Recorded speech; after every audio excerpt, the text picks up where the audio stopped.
আমি বুঝতে পারলাম যে এখানে দাঁড়ায় থাকলে আমাকে আসলে খুব খারাপ পরিণতি ভোগ করতে হবে। মেয়েটা প্রথমে আঘাত করে, আমি তেমন পাত্তা দিইনি। আমি যে ছেলেটা ঢিল মারছিল তার দিকে আবার যাচ্ছিল, লাফ দিয়ে থুতু মারছে আমাদের ফোর্সের দিকে।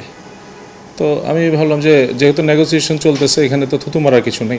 শুধু না, পিছন থেকে হেলমেট, ওই যে ধস্তাধস্তির সময় হেলমেট, বুলেট প্রুফ, এগুলো যখন পুলিশের কাছ থেকে ওরা কিছু কিছু ক্ষেত্রে দুই একটা নিয়ে গেছিলো, ওগুলো দিয়ে ঢিল মারতেছে।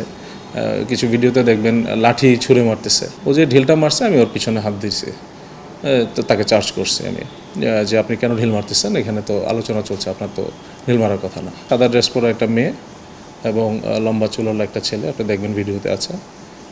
ওরা এসে আমাকে গায়ে হাত তুললো তাকে চার্জ করার জন্য, কেন সে ঢিল মারবে।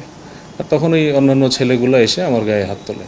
যখন ওই বাম ছাত্র সংগঠনগুলোর পক্ষ থেকে ধর্ষণ ও নিপীড়ন বিরোধী যে গণপদযাত্রা এবং স্মারকলিপি প্রদান অনুষ্ঠান, তাদের যে প্রোগ্রামটা ছিল যমুনা অভিমুখে, মাননীয় প্রধান উপদেষ্টা বাসভবন, তো এটা যখনই যাত্রা শুরু করে আমরা তাৎক্ষণিক খবর পেয়ে আমরা হোটেল ইন্টারকন্টিনেন্টাল ক্রসিং যেটা আছে সেখানে আমরা রোড ব্যারিকেড দিয়ে তাদেরকে ওই জায়গাতে আটকে দিই। যেহেতু যমুনা রেসিডেন্স 144 জারিকৃত এলাকা, একটা প্রোটেক্টেড এরিয়া, ওখানে আমরা কাউকে অ্যালাউ করি না।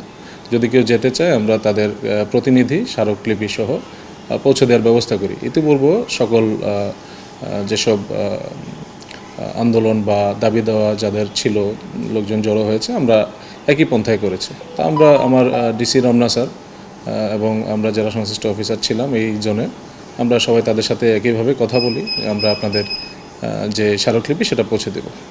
কিন্তু তারা ওই ইন্টারকন্টিনেন্টাল ক্রসিংয়ে গিয়ে তারা আর আমাদের কথা শুনে না। আমাদের রোড ব্যারিকেড, রোড ব্লকেড যেটা ছিল, ওই ব্লকগুলো তারা সরিয়ে দেয় এবং আমাদের যে ফোর্স হিউম্যান চেইন করে দাঁড়ানো ছিল তাদের উপরে চড়াও হয়, ব্যাপক ধাক্কাধাক্কি করে। এই ধাক্কাধাক্কির এক পর্যায়ে আমি দেখতে পেলাম যে একজন ছেলে গেরুয়া কালারের একটা টি শার্ট পরা, দেখবেন ফতুয়া পরা, পরে জানতে পারি তার নাম অং মার্মা। সেই ছেলেটা লাফ দিয়ে থুতু মারছে আমাদের ফোর্সের দিকে।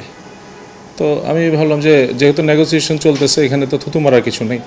তো আমি আমার স্যারকে বললাম যে স্যার, এই ছেলেটা জিনিসটাকে ভিন্ন খাতে নেওয়ার চেষ্টা করতেছে, আমি দেখি কে। তো আমি সে ততক্ষণে বুঝতে পারছি, আমি দেখছি। তো ও বুঝতে পেরে পিছনের দিকে চলে গেল, আমিও তাকে ফলো করে পিছনে গেলাম। তো ওখানে গিয়ে দেখি যে আসলে সে শুধু না, পিছন থেকে হেলমেট, ওই যে ধস্তাধস্তির সময় হেলমেট, বুলেট প্রুফ, এগুলো যখন পুলিশের কাছ থেকে ওরা কিছু কিছু ক্ষেত্রে দুই একটা নিয়ে গেছিলো, ওগুলো দিয়ে ঢিল মারতেছে। কিছু ভিডিওতে দেখবেন লাঠি ছুঁড়ে মারতেছে। তো এরকম বেশ কয়েকজন পুলিশকে লক্ষ্য করে এইসব জিনিস ছুঁড়ে মারতেছে। তো হঠাৎ আমি একটা ছেলেকে দেখলাম যে এই মিড আইল্যান্ডের এখানে কিছু ইটের কণা সুরকি পড়ে আছে, বড় ইটের টুকরোও আছে। তো এরকম হঠাৎ করে একটা প্রায় আস্ত একটা টুকরো ছুঁড়ে মারলো। আমার মনে হলো এটা তো বিশাল ইনজুরি হতে পারতো। তো পরবর্তীতে আমি তার কাছে গেলাম, দেখি যে না, আরেকটা ইটের টুকরা নিয়েছে ঢিল মারার জন্য। ও যে ঢিলটা মারছে, আমি ওর পিছনে হাত দিয়েছি, তো তাকে চার্জ করছি আমি যে আপনি কেন ঢিল মারতেছেন, এখানে তো আলোচনা চলছে, আপনার তো ঢিল মারার কথা না। সাথে সাথে সাদা ড্রেস পরা একটা মেয়ে এবং লম্বা চুলওয়ালা একটা ছেলে, আপনি দেখবেন ভিডিওতে আছে। ওরা এসে আমাকে গায়ে হাত তুললো। তো মেয়েটা প্রথমে আঘাত করে, আমি তেমন পাত্তা দিইনি। আমি যে ছেলেটা ঢিল মারছিল তার দিকে আবার যাচ্ছিলাম তাকে চার্জ করার জন্য, কেন সে ঢিল মারবে। আর তখন ওই অন্যান্য ছেলেগুলো এসে আমার গায়ে হাত তোলে। তো আমি বুঝতে পারলাম যে এখানে দাঁড়ায় থাকলে আমাকে আসলে খুব খারাপ পরিণতি ভোগ করতে হবে। আমি তৎক্ষণাৎ আমার যে রাইট টু প্রাইভেট ডিফেন্স, আমি আমার আত্মরক্ষার কৌশল প্রয়োগ করি। আমি ওই ছেলেগুলোর দিকে আমি আমার ফোর্স অ্যাপ্লাই করি। তো আমি এবং ওই জায়গাটা থেকে আমি সরে যাই যখন আমার ডিসি রমনা এবং এসআই পুলক দেখতে পাই যে আমি তাদের সাথে একটা ধস্তাধস্তিতে আছি। তো স্যাররা এসে আমাকে রেস্কিউ করে। তো এই পর্যায়ে আমি আসলে একটা স্টেপ মিস করে পড়ে যাই। আমার দুই হাঁটুতে জখম হয়েছে, হাঁটুর চামড়া ছিলে গেছে, আর হাতে ব্যথা আছে, মাথায় কয়েকটা ঘুষির আঘাত আছে, এই তো কপালে ঘুষির আঘাত আছে। এটা মানে আমি ডাক্তার দেখিয়েছি, ডাক্তারের পরামর্শ নিয়ে আরও চিকিৎসা নেব।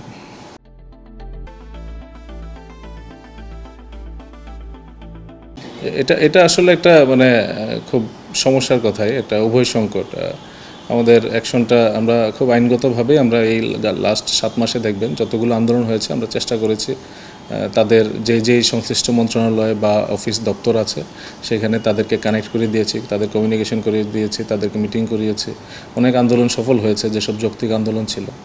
কিছু কিছু ক্ষেত্রে কেউ কেউ ঝামেলা বাঁধানোর উদ্দেশ্যেই আসতো, বোঝা যায় এগুলো অযৌক্তিক সব দাবি নিয়ে সচিবালয়ের ভিতরে ঢুকে পড়া, এইচএসসিদের অটো পাস দেওয়া, ডিগ্রিকে অটো প্রমোশন দেওয়া, এই ধরনের আন্দোলনগুলোতে আসলে আমাদের অ্যাকশন নেওয়া ছাড়া কোনো উপায় নেই। যেসব জায়গায় 144 জারি করা থাকে, আমাদের রমনা এলাকায় অনেক জায়গায় আছে যেখানে এরকম মিছিল, গণপদযাত্রা এসব নিয়ে যাওয়া নিষেধ, সিকিউরিটি ইস্যুজ আছে।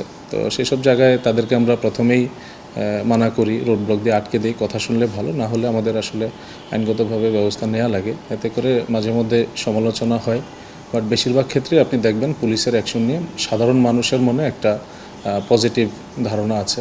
আমরা এখন আসলে অতিরিক্ত বল প্রয়োগ করি না, যেখানে যতটুকু আইনসিদ্ধ ততটুকুই করি। আসলে ব্যাপারটা হলো কি, সমালোচনা করেও কিন্তু গুটি কয়েক একটা গ্রুপ আছে, রেস্টেড গ্রুপ, তারাই সমালোচনা করে। আপনি দেখবেন বেশিরভাগ মানুষই আমাদের পক্ষে। এখন আমরা যখনই কোনো মব বা অযৌক্তিক আন্দোলনকারীরা যারা সীমা অতিক্রম করেছে তাদের বিরুদ্ধে ব্যবস্থা নিয়েছি। আমরা কোনো সমস্যা ফিল করি না। অ্যাটলিস্ট আমি সেপ্টেম্বর থেকে এখানে আমি দেখেছি আমরা যে কয়েকবার পুলিশে অ্যাকশন নিয়েছি জনগণ আমাদের পক্ষে ছিল। সমালোচনা যে দুই একবার হয়েছে সেগুলোরও যথাযথ ব্যাখ্যা আছে, আমরা কিন্তু ব্যাখ্যা দিয়েছি। অনেক জিনিস হয় যেটা হয়তো বাইরে থেকে দেখা যায় না, বোঝা যায় না। দেখেন ক্যামেরা অ্যাঙ্গেল, তারপরে ইনফরমেশন গ্যাপ, অনেক কিছুর কারণেই অনেক মিস ইনফরমেশন হতে পারে। তো এগুলো আমরা ক্লিয়ার করে দিই সময় সময় আপনাদের মাধ্যমে। আমি মনে করি যে মানুষের মনে এখন খুব ভালো একটা ধারণা বাংলাদেশ পুলিশকে নিয়ে।